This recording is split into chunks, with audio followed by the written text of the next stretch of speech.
Buenos días, estamos con Fiona Bertrán y queríamos hablar hoy sobre las aplicaciones de la PNL después de haberte formado en coaching o cómo lo integras con la formación de coaching.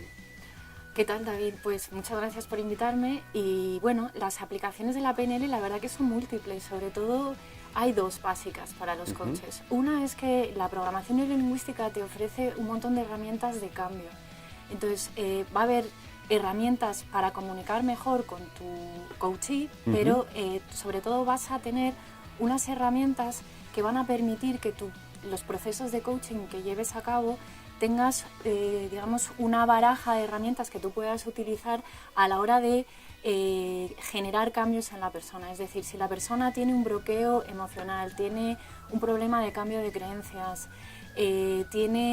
está trabajando a nivel de identidad, está trabajando a nivel de valores, la PNL te ofrece un abanico bastante amplio de herramientas que puedes utilizar y que hace que tu proceso de coaching se vea mucho más completo.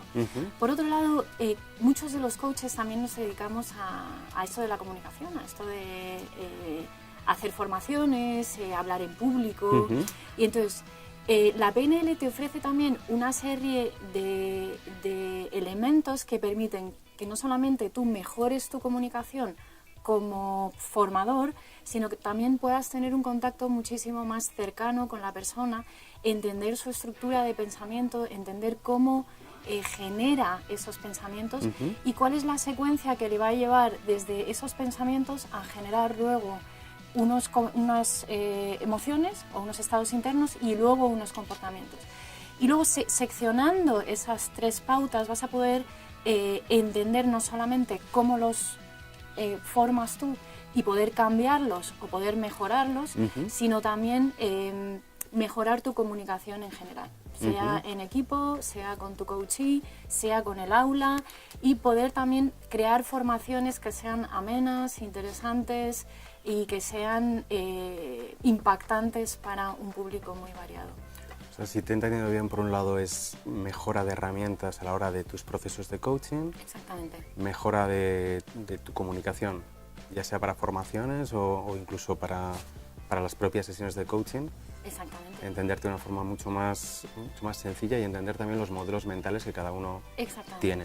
Y eso también te sirve a nivel personal, porque claro, todo lo que vayas mejorando internamente, pues no solamente te va a servir a nivel profesional, sino que también las relaciones, tu autogestión en casa, con tus amigos, va a cambiar de manera bastante sorprendente. Tú de todas maneras sé que te has formado en varias escuelas y de diferentes líneas. Sí. Porque yo recuerdo, si no recuerdo mal, te fuiste a California, a Santa Cruz, a formarte con Robert Dilts. Exacto. Cuéntame un poco las formaciones que has hecho y sobre todo qué diferencias has visto entre unas y otras, qué te ha aportado cada una.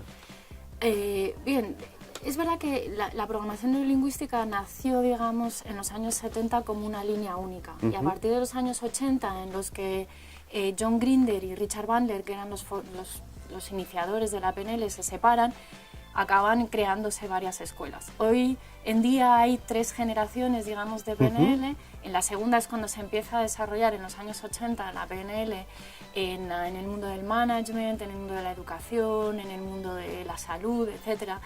Y a partir de los años 90, Robert Dilts es el que inicia lo que se llama la tercera generación de PNL, que está mucho más aplicada a analizar cuál es el impacto que tenemos en el campo relacional, ¿no? Entonces, analiza, digamos, los ambientes mucho más a nivel de sistema, no tanto a nivel de individuos que se interrelacionan, sino qué sistemas realmente crean esos individuos.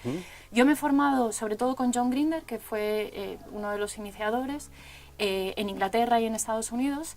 Tengo el trainer de John Grinder, pero también he hecho muchas formaciones con Robert Dilts, porque creo que es una persona muy interesante que ha seguido realmente investigando en lo que es la programación neurolingüística, saca un libro cada año y es una persona cuyas investigaciones a nivel de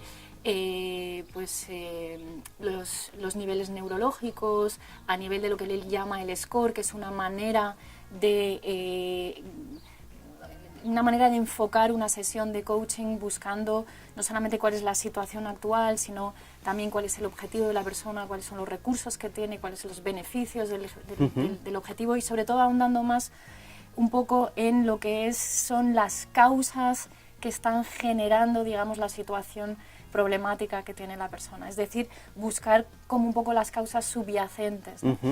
Y de ahí entender, digamos, lo que está debajo de el iceberg, donde el comportamiento... Toda la parte inconsciente. Exactamente, ¿no? El comportamiento de la persona, digamos que es lo que más se ve y es de lo que es consciente la persona. Y sin embargo, en la estructura subyacente pues ya aparecen pues las creencias, los recuerdos que no son los adecuados, etcétera, ¿no? Que pueden ser creencias sobre uno mismo o pueden ser creencias sobre la vida, el mundo, sobre el mundo, ¿no? y que han, digamos, como coartado las posibilidades de esta persona.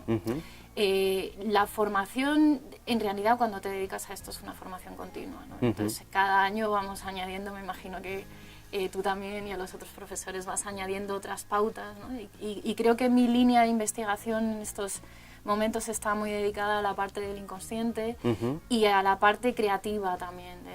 Y también has investigado mucho sobre neurociencia, todos los avances de la neurociencia, cómo los aplicas o cómo corroboran lo que la PNL llevaba diciendo ya muchos años, ¿no? Exactamente.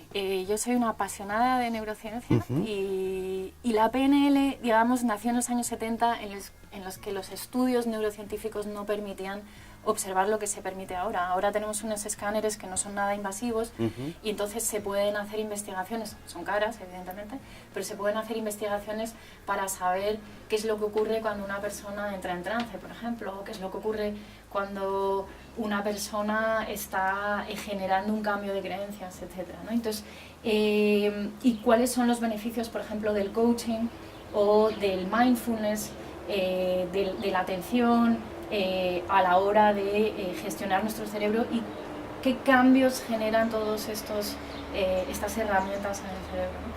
Entonces, lo que procuro en las clases de PNL no solamente es dar información sobre la PNL, sino también dar información actual sobre qué es lo que nos permite avalar esos estudios de PNL y qué es lo que está ocurriendo en el cerebro cuando utilizamos una herramienta lingüística o una herramienta tipo el ancla, etcétera. Cuáles son los cambios que ocurren en el cerebro, sobre todo para que los alumnos y los futuros coaches puedan utilizar esa información de manera creativa en el futuro. Cuanto más entendimiento lógico, más posibilidades tenemos de aplicar lo que hemos aprendido a los diferentes ámbitos. Y lo que no me interesa es que la gente vaya repitiendo protocolos porque han aprendido que son así, sino que entiendan para qué sirven y cómo lo pueden adaptar a las sesiones. Exactamente. Y luego que las sesiones puedan tener sesiones creativas en las que al final, al cabo del practitioner de PNL o al cabo del máster, sean capaces de mezclar varias herramientas en una sola y que ya casi tengan un conocimiento, una competencia casi inconsciente y estén jugando con todas esas herramientas y todas las que hayan aprendido aquí en la escuela puramente de coaching para adaptarse mejor al cliente, que creo que es así como se hacen los cambios verdaderos. ¿Cómo, si alguien quiere formarse en PNL, cuáles son los pasos, los requisitos que tendría que dar? Pues mira, el primer nivel de programación neurolingüística es el practitioner. Entonces, en el practitioner, como su nombre lo indica, es el diploma que te va a permitir practicar la PNL. La idea del practitioner es que todas esas herramientas también las apliquemos con nosotros mismos, porque uno de los elementos que es muy importante, sobre todo para John Grinder, es que cada uno de nosotros nos convirtamos, digamos, en símbolos de lo que es la congruencia que uno alcanza cuando tiene una comunicación que es coherente, donde lo que piensas, lo que sientes y lo que dices está alineado, ¿no? Entonces, esas herramientas, evidentemente, si uno es coach, las puede aplicar también en sus sesiones de coaching, pero están muy pensadas para la autoaplicación. El trabajo con uno mismo. El trabajo con uno mismo. El segundo nivel es el nivel de máster. Y entonces, así como el primer nivel son 90 horas de programación neurolingüística, en el segundo nivel ya son 100 horas, en los que profundizamos muchísimo los conceptos y vamos realmente a niveles, así como en el practitioner se trabajan más los niveles de comportamiento y los niveles de habilidades, en el máster trabajamos más niveles de creencias, valores, identidad, digamos que todos esos niveles más altos en en lo que es la pirámide de los niveles neurológicos. Son otras 100 horas de formación y ahí nos permite, digamos, trabajar más con terceras personas, trabajar con grupos y adquirir habilidades lingüísticas avanzadas, ¿no? Es decir, integrar realmente bien lo que son las herramientas del metamodelo, integrar realmente bien lo que son los patrones de habilidad de la palabra, utilizados sobre todo por Robert Dilts, e integrar un montón de herramientas que tienen que ver con cambios de creencia. Para poderlos aplicar, sea una sesión individual, sea coaching grupal, sistémico, etc. Oh, suena interesantísimo. ¿Cuándo tienes el siguiente curso? Pues el siguiente curso es ahora en octubre, va a ser un curso semanal, todos los jueves de 19 a 22 y terminamos en mayo del 2017. El año que viene tenemos un intensivo de verano aquí en las instalaciones del IEC y será del, si no recuerdo mal, del 14 al 23 de julio. Ajá, o algo así. Perfecto. Bueno, pues muchísimas gracias. Gracias a ti, David. Y seguimos y en nos contacto. vemos pronto. Venga, Gracias. Gracias.